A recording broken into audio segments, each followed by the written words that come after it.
Hey guys, how's it going? Today we're talking about one of the most anticipated anime-style games right now, Ananta. And yeah, I know, you've probably already seen tons of videos and heard a lot about it because this game is crazy popular. If you're familiar with the TapTap app, which is mainly for mobile games, you already know it's a big deal. A lot of games that aren't even on Google Play show up there as beta tests. And right now, Ananta is sitting at #1 with around 15 to 16 million pre-registrations, which already tells you how insanely hyped this game is. Alright, no more extra talk, let's get into the important stuff. First, the map and game size. And honestly, this is one of the craziest parts. For PC, the game is expected to need around 233 to 250 gigabytes of SSD space, and for mobile, about 70 gigabytes. Yeah, that's actually insane.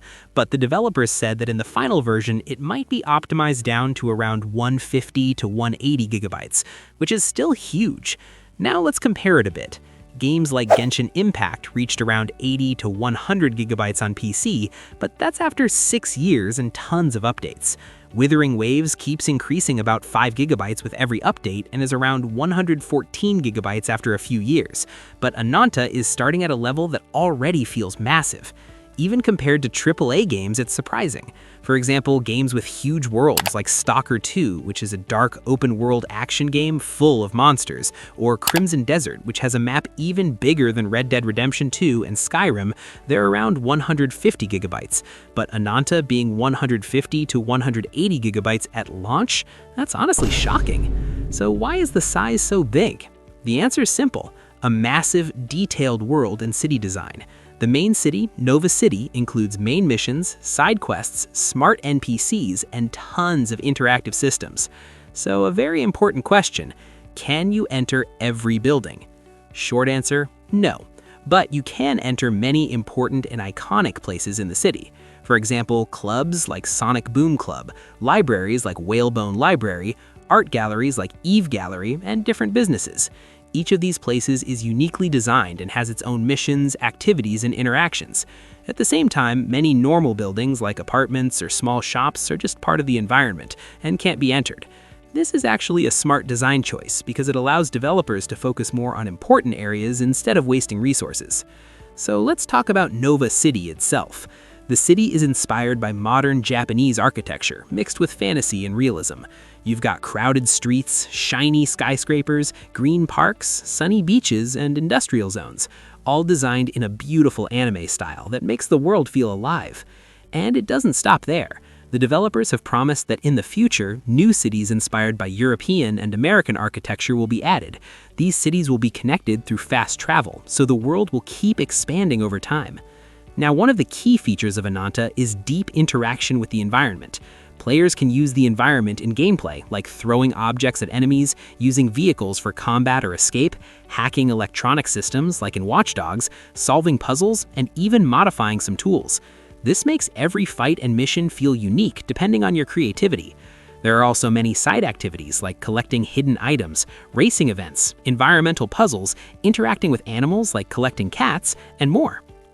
Now let's talk about movement, because this part is seriously amazing. You've got cars, bikes, helicopters, all expected in the game.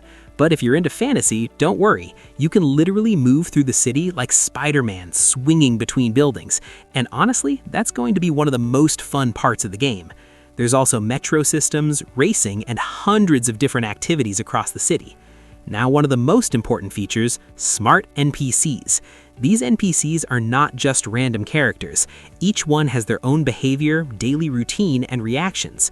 Some NPCs give side missions, some unlock unique stories, and some can even affect how the story progresses. They react to things like time of day, weather, and even your actions in the city. You can also join different activities with NPCs, like social events, sports like beach volleyball or basketball, board games like Mahjong, festivals and seasonal events, and more. These activities are not just for fun, they also give rewards and special items. So the big question, is there online gameplay?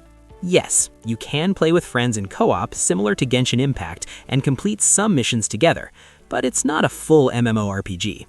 So overall, Ananta is an anime-style open-world game inspired by many other games.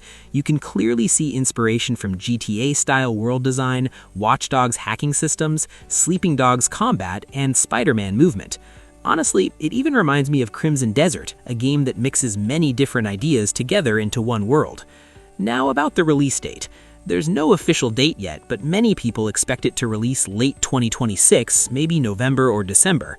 Which is interesting because that's around the same time as GTA 6. I don't know why the developers chose that timing, but it's definitely a bold move. Anyway, that's it for today's video. If you enjoyed it, don't forget to like and subscribe, and I'll see you in the next video. Bye.